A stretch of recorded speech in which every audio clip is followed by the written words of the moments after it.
주께서 사랑한 자도 병든다 그랬어요. 병들었거나 실패했거나 좌절, 그것이 하나님의 사랑 안 하기 때문에 아는 게 아니에요.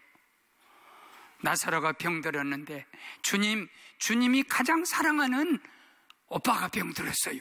주님이 사랑하는 나사로가 병들었어요. 하루 이틀 사흘 나흘 지각하셨어. 주님도 지각해요. 목사님 지각할 때 두털거리지 마시고 무슨 까닭이 있겠지 하시고, 누가 지각해도 그렇게 쉽게 판단하지 말고, 와보니까 누이 동생들이 울면서 주님이 여기 계셨으면 우리 오빠 안 죽었을 텐데, 조금 불평 어린 쪼로 그때 주님이 무덤에 가자. 하루 이틀 사흘 나흘 장사 지내서 냄새 난다는 거예요. 왜 무덤에 가냐 이게요. 이미 끝났는데. 그런데 주님이 가셔서 나사로야 나오라. 그래서 나사로가 나왔어요. 오늘 우리들도 죽어서는 안 될 것, 썩어서 안 될 것이 이미 죽어서 무덤 속에 묻혀 있는 것이 있어. 어떤 영성학자는요, 하나님이 죽어서 그 벽장 속에 이렇게 가둬졌다든지 그렇게 표현하는 아주 극단적인 사람도 있어요. 하나님이 죽었지 하나님이 살았냐? 하나님이 살았으면 이렇게 이 세상이 이렇게 되겠냐? 그렇게 우리 기독교인들을 책망하면서 주는 말씀도 있어요. 그러면 이단들이 이 본문을 가지고 교주가 죽으면 장례 안 지내요. 예수님이 나사로 살린 것처럼 우리도 믿음을 갖고 있으면 살아난다. 그런데 만일 우리들에게도 자식이 죽었거나 남편 아내 죽었을 때 거기서 나사로 같이 살려내 주시 한다면, 성경에서는 이 사람이 죽었을 때에, 성도가 죽었을 때 하나님이 그 성도의 죽음을 어떻게 해보냐면 아주 귀하게 환영한다 하셨고, 소망 없는 자같이 이 사람이 죽었을 때 믿는 자는 울지 말라 하셨고, 우리가 늘 말씀으로 잘 받는 말씀 중에 주 안에서 죽는 자는 복이 있도다. 내 평생 소원 이것뿐, 주의 일 하다가 이 세상 이별하는 날 주 앞에 가리라. 이것하고 대치되는, 반대되는 역사입니까? 그렇기 때문에 오늘 주님이 죽음을 대칭해서 죽은 나사로를 살려낸 게 아니에요. 우리들에게 죽어있는 그걸 살려내는 그런 것이기 때문에 우리도 오늘 죽어있는 것이 있어요. 그걸 지금 말해보면 재미없으니까 결론에 가서 우리가 도대체 무엇이 죽어서 썩고 있는가 하는 말씀을 들을 때 결론에 가서 눈을 번쩍 뜨고 귀를 확 열고 은혜 받을 수 있기를 주님 이름으로 축원합니다. 그러면 주님이 죽어있는 나사로를 어떻게 살렸냐? 기도로 살렸어요.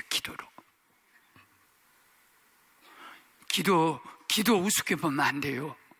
오늘 예수님이 나사로를 죽어서 썩어진 것을, 냄새난 것을 살려낼 때 이 기도가 어떤 자세와 어떤 모습으로 우리에게 본을 보이셨나 봐요. 제일 먼저 무덤 앞에 가셨어요. 이렇게 무덤 앞에 딱 갔어요.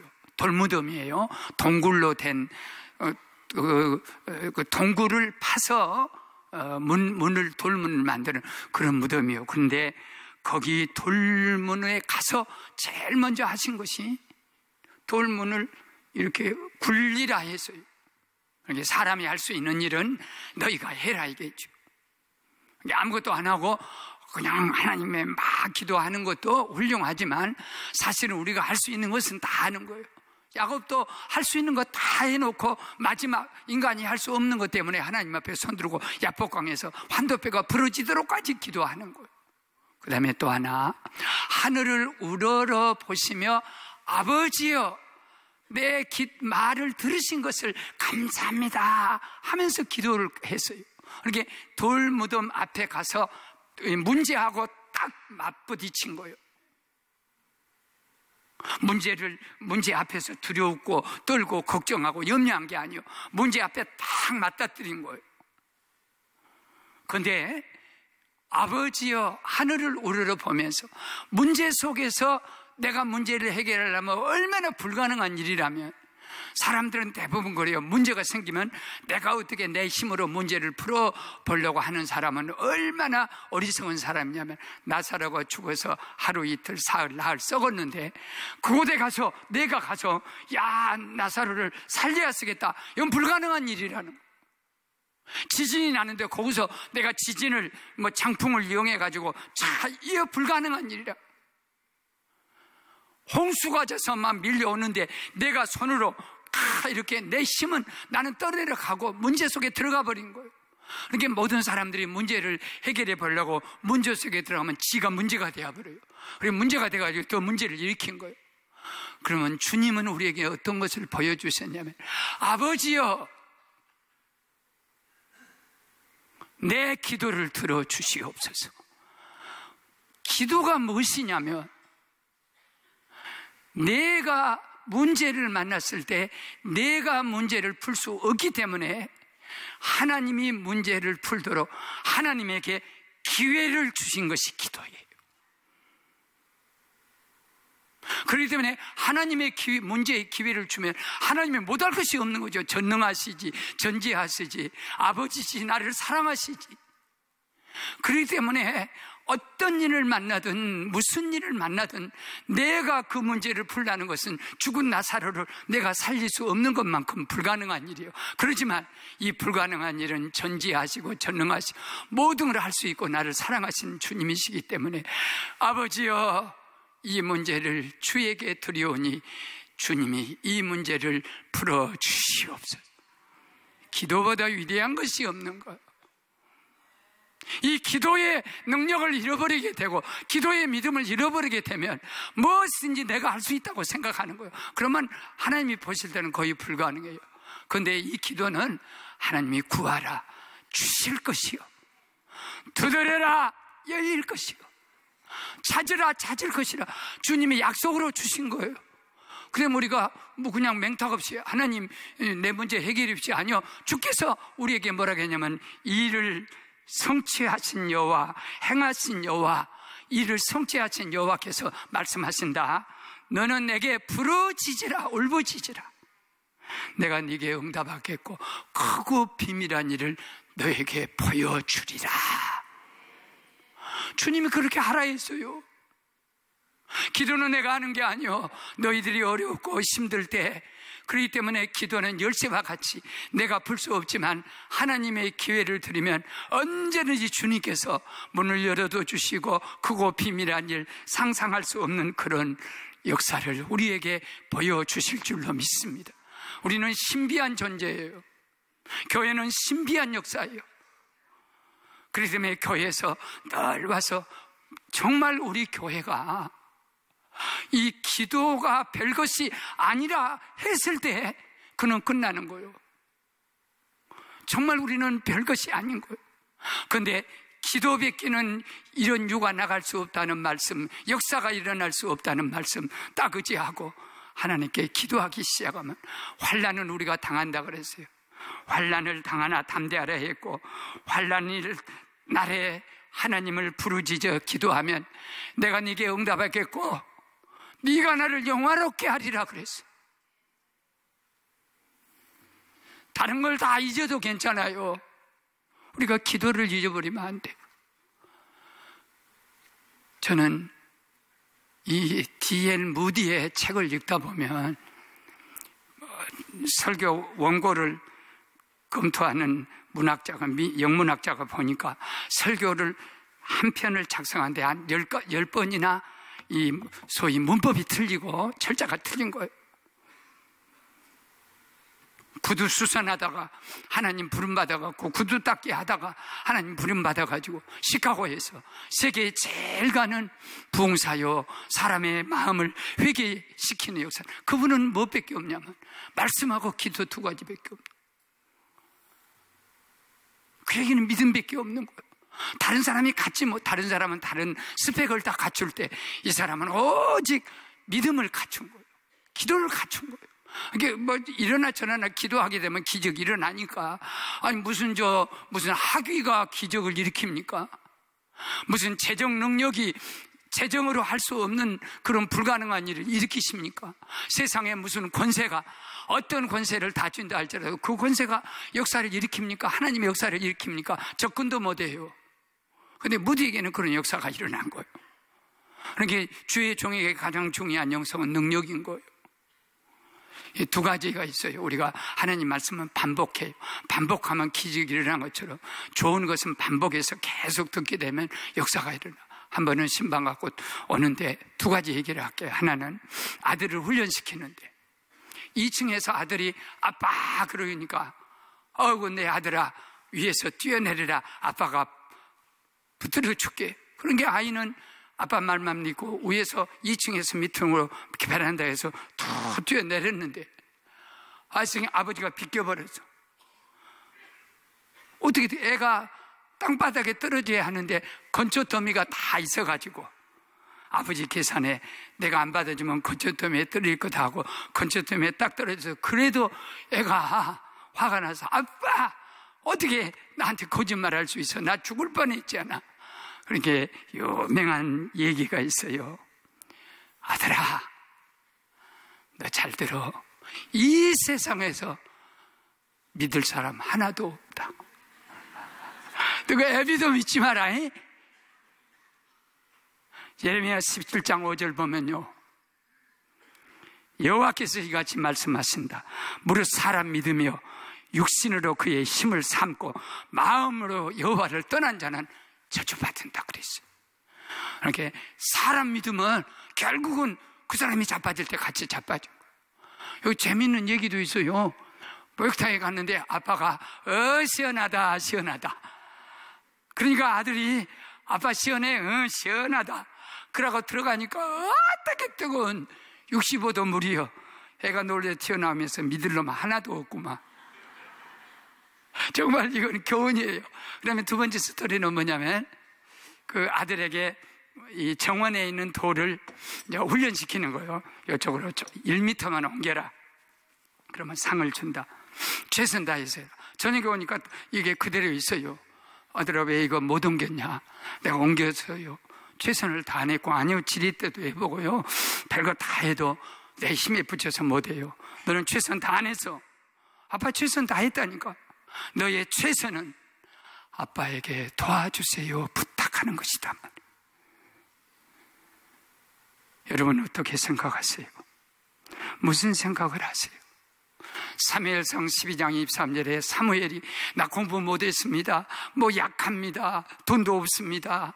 참 설교도 부족합니다. 여러 가지로 부족합니다. 그런데 한 가지 죄를 범하지 않기로 했어요. 이게 목사들의 죄예요. 기도에 쉬는 죄를 범하지 않겠습니다. 이게 아버지는 자식을 위해 절대 기도를 쉬어서는 안 돼. 엄마는 자식을 위해서 절대 기도를 쉬어서는 안 돼. 왜냐하면 기도를 쉬게 되면 어마어마한 하나님의 능력이 다 그들에게서 소멸돼 버리고 죽어버리는 거예요. 두 번째는 감사해요. 아버지 내 기도를 들어주신 것을 감사하나이다. 아니 아직 나사로는 나오지도 않았는데 감사 먼저 하는 거예요. 나는 이 부분에 대해서 많이 감동을 받는 것이 있어요. 내가 처음 예수 믿을 때 마가복음 11장 29절에 믿고 구한 것은 받은 줄로 믿어라. 그리하면 그렇게 되리라 그랬어요. 나는 이 말씀이 나의 가장 복음이었어요. 어렵고 힘들 때, 병들었을 때 주님 열심히 기도하고 밤중에도 기도하고 12시에도 가서 엎드렸다 오고 그때 이 말씀을 받을 때 나는 나섰다. 믿고 구한 것은 받은 줄로 믿어버리라. 그러면 그대로 되리라. 현실을 보면 몸은 안 나섰고 기도 말씀을 보면 내가 이미 나았고 그런데 여기에서 중요한 예수님이 보여주신 기도의 가치는 감사함으로 기도하라는 것입니다. 할렐루야. 빌립보 4장 6절에 아무것도 염려하지 말고 다만 모든 일에 기도와 간구로 너희 구할 것을 감사함으로 구하라. 그러면 지각에 뛰어나신 하나님의 평강이 너희 마음과 생각을 지켜주시리라. 우리에게 제일 잘못된 불경이 뭐냐면 생각한 대로 막 말 뱉어요. 자기 입을 막아줘야 돼요. 마음을 막아야 줘야 돼요. 지켜주셔야 돼요. 그건 누가 지켜주냐? 우리가 기도할 때 하나님의 성령의 능력이 와서 내 말을 지켜주고 입을 지켜주고 생각을 지켜주어서 하나님의 뜻이 감사함 속에서 이루어지실 줄 믿습니다. 지난 한 달은 참 우리 교회에 아주 중요한 일이 있었어요. 후임 목사님이 이렇게 오시게 되는 그런 청빙하는 일이 있었는데 우리는 석 달 동안 금식하고 나름대로 어떻게 한 사람을 세우는데 주님도 마음에, 오늘 성경에 보면 주님도 마음에 안 든다고 생각했어. 왜 진작 오시지 늦게 왔냐 생각. 하물며 주님이 가시는 길에도 십자가에 못 박고 뺨 때리고 줌 뱉는 사람이 있었는데 어떻게 우리 교회가 한 사람을 여러 사람 중에 세울 때 100% 완전한 사람을 세울 수 어떻게 있겠어요? 그 절차가 어떻게 완벽하게 이쪽으로 하다 보면 이쪽이 또 부족하고 여러 가지 좀 부족한 것이 있었어요. 그래서 나는 무슨 계획을 세웠냐면 딱 후임자 결정해놓고 이렇게 작년에 할렐루야 집회 뉴욕에 갔더니 그래서 결과가 좀 좋았는지 그 옆에 도시인 아틀란티시에서 기독교 연합회들이 한국까지 왔어요. 목사님, 금년에는 아틀란타 연합집회 아주 좋은 도시입니다. 와서 좀 해주십시오. 아틀란타가 동성연애 사건 이런 일로 인해서 너무나도 교회가 어려워서 목사님이 꼭 좀 십자가 좀 설교를 좀 해달라고. 그래서 나는 또 거기서 속았어요. 누가 나를 칭찬하면 이상한이 들떠. 누가 나를 뭐라고 하면 이상한이 들어가. 나 들어가게 하려면 자꾸 뭐라고 하면 들어가 버려. 사람이란 건 이렇게 떠주면 정말 내가 이렇게 했어야 돼요. 아니요, 나보다 훌륭한 목사님 모셔가시오. 물론 그 말은 했어요. 빈말로. 인사말로 했어. 누가 뭐 주거든 그냥 받지 말아요. 일단은 양보를 해. 안 돼요. 그러다 주문 받으세요.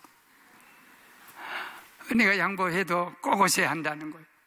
그래 약속을 다 해놓고 휴스턴에 작년에 내가 집에 가기로 했는데 교회 일 때문에 몸도 약하고 못 갔어요. 그랬더니 거기서 그걸 알고 오는 김에 집회를 해서 보름 동안 제가 집회를 해야 돼요.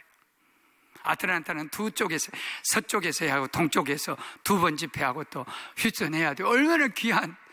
그래 나는 계획을 다 세워가지고 이제 후임자 결정하면 쉽게 내가 가야 쓰겠다. 그런데 좀 절차상 문제가 생기고 우리 공동회의 2번 했잖아요. 2번 하다 보니까 비행기를 탈 수가 없어요. 사실은 저희 아내까지 표를 다 끊어가지고 모두 했는데 성령이 이상하니 제 마음속에 가면 안 된다, 가면 안 된다 이런 마음이 자꾸 드는 거예요. 좋은 일이고 귀한 일이지만. 그래 아내를 일단 취소시켰어요. 잘한 거요. 아내를 비행기를 이렇게 취소시키고 나만 갔다 오겠다고. 근데 저 사람이 겁나게 섭섭히 생각하더라고. 어차피 못 가는 건데 조금만 기다렸으면 섭섭할 것도 없는데 언제는 가자게 놓고 언제는 오지 말아가고. 근데 일이 이렇게 교회가 되니까 공동의회가 있는 주간에 내가 어떻게 갈 수 있어요? 만일 내가 간다면 교회가 어떻게 되겠어요? 뭐 붕해나 하루 다니는 목사같이 교회가 우리 교회가 더 중요해. 그래 아틀란타 휴스턴으로 전화를 했더니 휴스턴 교회 목사님은 참 훌륭하시더만 목사님 건강이 더 중요하고 교회가 더 중요하지 않아도 좋습니다. 그러니까 마음이 평안해. 그런데 아틀란타 그 회장은 우리 죽이려고 약속해 놓고 안 오냐고. 그 사람 목회를 크게 해요. 크게 한 사람들은 좀 이게 있지 않아요? 죄송하다고 매번 빌고. 그러니까 나는 스트레스가 엄청 와버렸어. 몸이 약하니까 아이고 약속도 못 지키고 또 국제적으로 약속을 안 지켰으니 이 아틀란타에 있는 교인들, 휴스턴 교인들이 나를 어떻게 생각할 것인가 마음이 너무 아팠어요. 근데 내가 그것을 감사해야 되는데 좀 섭섭하고 마음 아프고 인간적인 생각이 나와서 있어가지고 한 20일 동안 새벽기도를 내가 못 나왔어요. 나올 수가 없는 거예요. 막 면역력이 떨어지고 혈당이 올라가고 막 그냥 꼭 죽을 자리 간 것 같아. 사람이 죽을 때 이렇게 죽는가 보다 하고 해서 지난주에도 내가 설교 못할 뻔했어요. 근데 그 교회에서 뭐라고 하냐면 목사님이 와서 설교해야 한다는 거. 왜냐면 목사님 뭐 여러 가지 소개도 하고 그랬는데 그래 가보자 그러고 와서 설교를 딱 하고 내가 살아났는데 그때 감사했으면 내가 면역력이 떨어지지 않고 건강이 아주 좋았을 거예요. 이제 와서 생각해 보니까 하나님은 내가 얼마나 감사한지요. 이 사건이 일어났죠. 이 사건을 또 이렇게 일으키신 무슨 이단인지 누군지는 모르겠지만 그런 분도 계세요. 나는 정말 공개적으로 사랑 이단이라 할지라도 고맙습니다. 왜냐하면 내가 이 몸 상태를 해가지고 교회가 이렇게 어려워져 있는데 약속했다고 아틀란타를 갔더라면요 나 시체로 돌아올 뻔했어요. 목사님은 항상 그렇습니다. 내가 무슨 책임을 맡으면 죽게 하면 살기로 하는 거예요. 또 목사가 목숨 내놓고 살아야지. 설교가 들어요. 근데 가만히 보니까 우리 선배들 중에 몸이 약한 선배들이 비행기 타고 14시간을 가죠. 시차 극복해야죠. 거기서 밤낮이 바꿔져야죠. 또 올 때 14시간 비행기 타고 오죠. 열심히 또 서너 곳을 해야죠. 쉬지 않고 해야죠. 그런데 선배들이 몸이 약해갖고 미국에 갔다가 목숨 걸고 갔다가 몇 분이 시체는 아니어도 다 죽어갖고 죽은 시체로 돌아온 분들을 많이 봤어요. 와, 나 고맙네. 와, 나 이번에 우리 교회 사건 나 미국 못 가게 하려고 갈 수가 없어요. 아무리 미국 약속이 중요해도 우리 교회 볼 떨어지니까 미국 죽거나 살거나 말거나 미국은 큰 나라인데 죽으면 죽고 살면 살지. 우리 교회가 살아야지. 그래갖고 내가 살아나 버려서 두 사람만 하면 하는 우리는 이것이 하나님의 은혜입니다. 모든 일을 할 때 원망과 시비가 없이 하라는 빌립보 2장 14절. 사람이 아무리 좋은 계획을 세워도 걸음을 인도하신 분은 하나님이신 것처럼 내가 완전한 줄 알고 낙심했더니 마지막이 중요한 거예요. 부족하기가 짝이 없는 거예요. 조금만 잘했으면 될 것을 인간적인 것도 있고 부족이 많아. 그래서 은퇴를 해야 쓰겠구나. 나 은퇴할 때 섭섭할 거 하나도 없어. 두 사람은 잘 은퇴한다 하겠지만 아니 그냥 해본 얘기요. 여러분 절대 섭섭해 생각하지 말아요.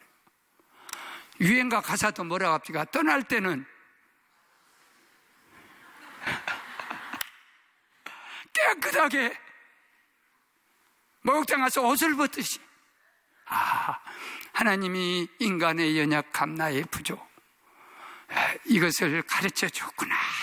그래서 요새는 많이 회개하고 노래는 이것밖에 없어. 전부여 의지 없어서 아침마다 꼭 찬송을 부르고 가요. 그리고 마지막 하나, 말씀입니다. 아버지의 내 말을 들으신 것을 감사합니다.